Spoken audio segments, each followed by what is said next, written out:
What's up, guys? Mr. Seward here, your DDP teacher, and today we're going to be talking about making arcs. And here is the arc text. And it says, many CAD programs give the user the ability to define arcs through several methods. And these methods could include defining the size of an arc by establishing 3 points of tangency, referencing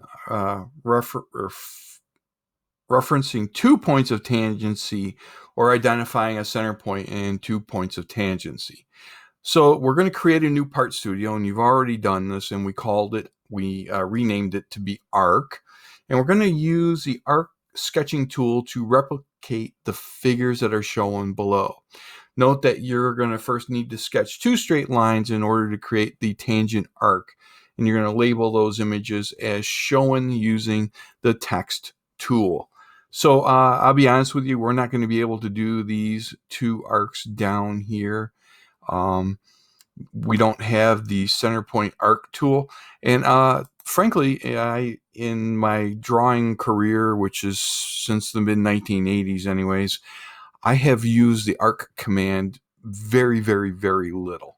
But we'll show it to you anyways. You might find it useful. So I'm going to start a sketch and put it on my front plane. I'm going to hit front right here.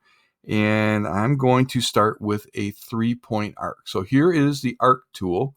I'm going to click down on this, and it says 3-point arc right here. You see this little letter A, by the way? That means that that's a shortcut. So if I just type the letter A on my keyboard, it starts that command. Now, the 3-point arc, like it shows you, you can click the first point.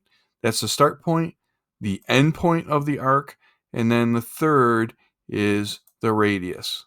And then you can change this radius. Whoops, goofed.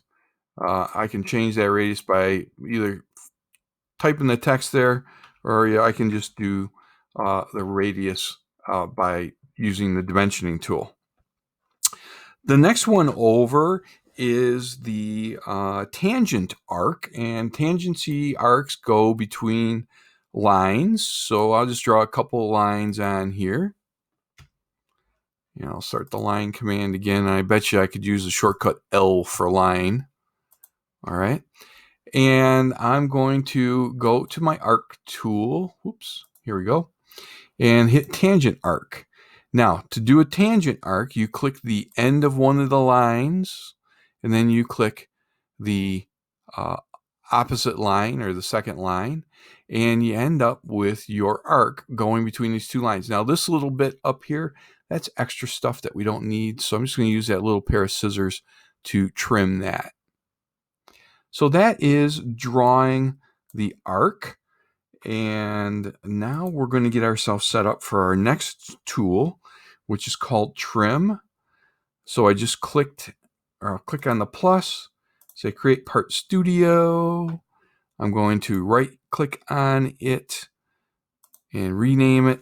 And I'm going to rename it trim. And that gets us ready for our next practice exercise.